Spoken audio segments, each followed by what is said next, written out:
Selamat pagi, perkenalkan nama saya Mas Hudi. Saya di sini selaku pengelola Caping Merapi dengan alamat Jalan Raya Tajem KM 2,5 Widomartani, Ngemplak, Sleman. Caping Merapi ini awalnya berawal dari kita berbudidaya tanaman secara ramah lingkungan. Setahun kemudian kita mencoba untuk menyelesaikan masalah tentang bertanam yang dengan lahan sempit. Kita ke urban farming. Kemudian setelah urban farming tersebut, karena kita kayaknya kok kurang efisien dan terintegrasi, kita berkembang lagi ke food garden. Jadi di food garden itu kita mengkombinasikan antara urban farming dengan budidaya, hobi, dan mempercantik rumah, menghias rumah yang kita sesuaikan dengan keterbatasan lahan kita dan peternakan. Jadi di dalam food garden itu yang pertama yang jelas ada sayuran, ada tanaman buah, ada tanaman obat, ada ternak, kelinci, dan ayam, ada lagi budamber. Budamber ini adalah budidaya lele dalam ember. Kemudian ada komposter. Jadi nanti dari masing-masing apa yang ada di dalam food garden itu memiliki kepentingan sendiri-sendiri. Jadi yang pertama sayur adalah kita gunakan sebagai kebutuhan rumah tangga yang tiap hari kita gunakan. Sayur itu ada kangkung, ada brokoli, di situ ada kobis, ada lagi seledri, ada tanaman tomat, ada tanaman cabai. Dan apa yang kita sampaikan bahwa efisien di food garden itu karena kita model tanamnya secara verticulture. Jadi kita menggunakan pralon, satu pralon itu ada 21 lubang. Dari situ kita bebas mau nanam sayur apa aja, yang penting yang selalu kita butuhkan setiap hari. Kemudian ada budamber. Apa yang dapat kita ambil dari budamber itu yang pertama adalah lele. Lele itu fungsinya untuk kebutuhan gizi keluarga. Kemudian dari budamber itu kita bisa ambil sayurnya. Selain sayur dan lele, kita ambil airnya. Limbah lele itu kita fermentasi dulu, kemudian kita jadikan sebagai pupuk cair. Kemudian kita ke ayam. Dari ayam tersebut yang kita pelihara adalah ayam Arab. Tujuannya juga untuk pemenuhan gizi keluarga, karena ayam Arab itu tiap hari menelur. Terus yang paling ujung sana ada kelinci. Apa yang kita dapat dari kelinci? Yang pertama adalah fesesnya. Feses bisa berbentuk cair dan padat.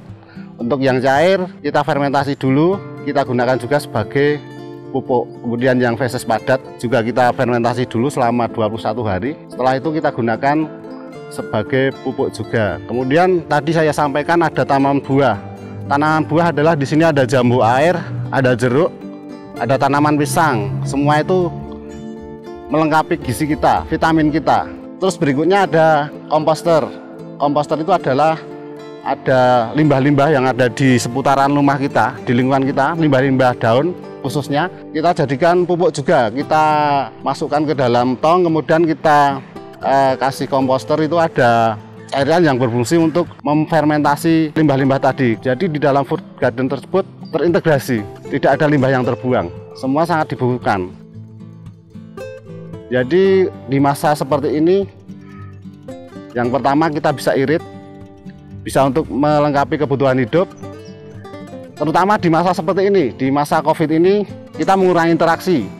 Jadi kita cukup di rumah aja bertanam, kita bisa merawat sendiri. Jadi semua tanaman kita organik, kita nggak menggunakan pupuk kimia. Jadi sangat bermanfaat sekali buat masyarakat, terutama pada saat-saat seperti ini, karena kita harus menghindari interaksi dengan kerumunan banyak orang. Saya berharap nanti ini bisa menjadi sebagai contoh atau solusi bagaimana kita bisa bertanam di rumah secara lengkap, dan sangat cocok sekali untuk kemandirian pangan keluarga. Di samping itu juga untuk ketahanan pangan keluarga. Jadi kita nggak usah keluar-keluar, di rumah sudah kita siapkan semua. Jadi lengkap.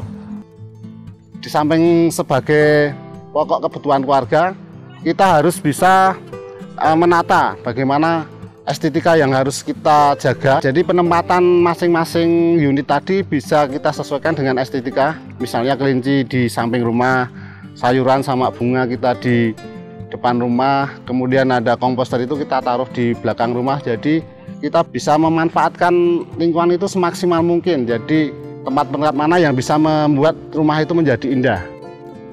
Teman-teman kalau ingin belajar food garden, yang perlu kita siapkan yang pertama adalah tentunya kita punya lahan sekitar 10-50 meter persegi cukup.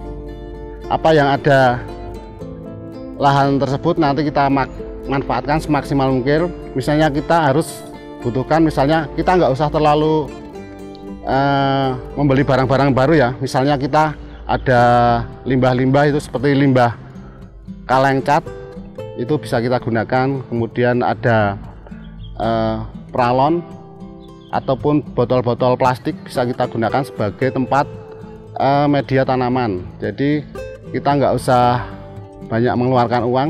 Tentunya apa yang dapat kita fungsikan, kita fungsikan. Harapan kami semoga masyarakat bisa bikin food garden ini, karena yang pertama tujuannya sangat cocok sekali untuk kebutuhan rumah tangga. Kemudian sebagian hasil yang tidak kita gunakan bisa kita jual sebagai tambahan juga untuk penghasilan keluarga. Terima kasih sudah menonton video ini. Semoga pertanian Indonesia semakin maju.